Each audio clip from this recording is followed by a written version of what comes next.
JBNN keep you informed. I'm Michelle Jones. Before we get into the news, please remember to like, subscribe, leave a comment, and to share the news with someone today. Now onto the news. Former Harter employee among three arrested in $17 million fraud probe. 3 individuals have been arrested following coordinated operations conducted by the major organized crime and anti-corruption agency MOCA in Montego Bay and Portmore. The arrests are part of an ongoing investigation into a $17 million fraud case involving the Human Employment and Resources Training Trust, National Training Agency, Hard Trust and SDA. The targeted operations took place early Friday morning with MOCA agents, supported by the Jamaica Constabulary Force JCF, executing simultaneous raids at 2 locations, one in Montego Bay and the other in Portmore. According to Major Basil Jarrett, Director of Communications at MOCA, the raids were conducted in relation to a complex financial fraud investigation. The suspects, one of whom is a former employee of Hard Trust and SDA, are alleged to have been involved in the multi-million-dollar crime. MOCA agents, alongside the JCF, acted on intelligence and proceeded to arrest individuals at their respective residences, Major Jarrett said. One suspect was apprehended in Portmore, while 2 others were taken into custody at a location in Montego Bay. Following the arrest, MOCA agents carried out searches of the properties, uncovering several items believed to be linked to the fraud. These evidentiary materials were seized and are expected to play a key role in the investigation. The 3 detainees are anticipated to face formal charges on Friday, though specific details of the charges have not been disclosed. In a statement, MOCA urged the public to remain vigilant and report any suspicious financial activities.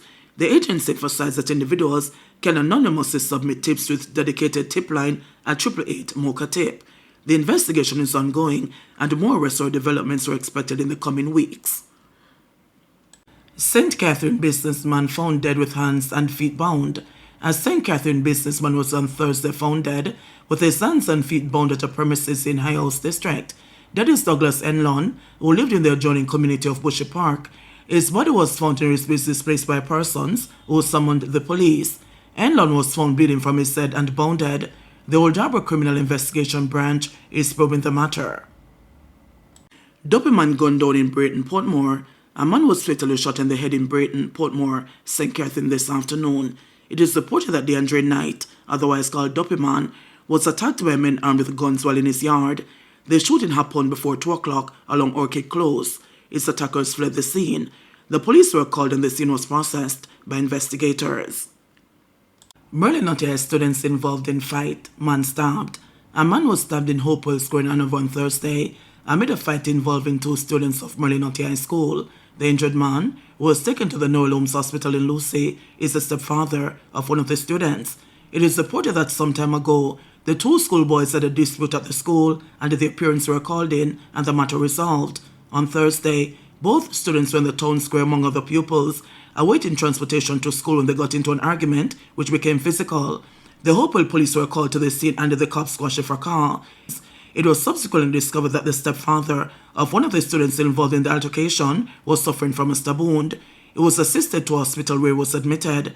The police probe into the incident is ongoing. Hopewell High schoolboy arrested over assault of schoolmate. A male student at Hopewell High School in Hanover has been taken into custody by the police in relation to the assault of a schoolmate. The police said the matter remains under investigation. A video of the incident has been making the rounds on social media platforms. In the video, the schoolboy is seen being hit in the face, kicked, and beaten all over his body by a group of boys. Meanwhile, the Child Protection and Family Services Agency, CPFSA, is reporting that it has located the victim and is in dialogue with the school and will be providing psychological support to the student. Our first responders visited the school on Thursday, November 28. We spoke with the 15-year-old student who was assaulted, as well as his father, and the CPFSA will be providing counseling through a Children and Family Support Unit, said CPFSA CEO Laureate Adams Thomas. The CPFSA says it understands that the boy was allegedly beaten on 2 occasions earlier this week by the group of students.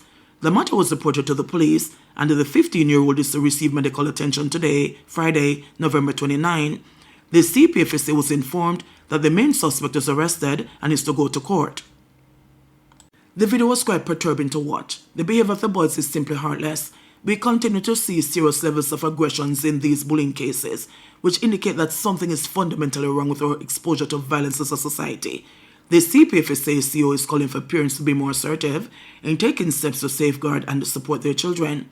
As a nation, we can all help in the fight against bullying and violence in all its forms against our children. Parents, you need to maintain an open and active communication system with your child or children so they feel comfortable to come and speak with you about what is happening to them either at school or in their communities. Also, pay attention to your children so that you're able to quickly identify possible signs of bullying. Is a child anxious about going to school? Does he or she have unexplained physical marks or bruising? Is he or she losing money or has no friends? Has academic performance declined?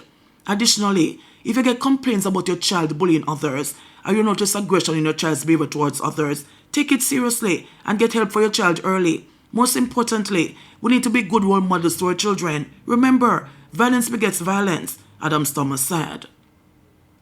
Senton farmer killed in truck crash. A farmer Stepney Senton perished in a motor vehicle crash along a section of the Minard Main Road in Brownstone on Thursday. The man has only been identified as Ralph.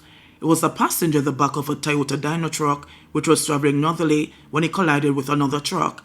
The police said the driver of the Toyota Dino lost control of the truck and failed to keep left. Ralph was flung from the vehicle. He sustained multiple head injuries and was rushed to hospital where he was pronounced dead. Police named 5 men killed in Waltham Park Road gun attack. The police have released the names of the 5 people killed in Monday's attacks along Waltham Park Road in St. Andrew. They are 46-year-old Robert Henry, 48-year-old Ricardo Campbell, 53-year-old Ezra Edwards, and 55-year-old Michael Edwards. The other victim has been identified as 24-year-old entertainer David Mardner. The men were killed when gunmen carried out attacks at 75 Lane and the neighboring 83 Lane on Monday night. Police Commissioner Dr. Kevin Blake says a special team of investigators has been assigned to track down those responsible for the killings. NEPA chairman resigns. Well done, Madon. The chairman of the board of the National Environment and Planning Agency, NEPA, has resigned over the agency's withdrawal of the court case against Redwind Citrus Limited in relation to an oil spill in the Rio Grande last December. Minister with responsibility for the environment, Martha Samuda, also says a non-disclosure agreement NDA signed in the matter is expected to be published on NEPA's website today. The government of Jamaica is not satisfied that the issue was handled at the board leadership level without the required standards of transparency and openness. Consequently, following a conversation this morning, board chairman Mr. Weldon Madon offers his resignation.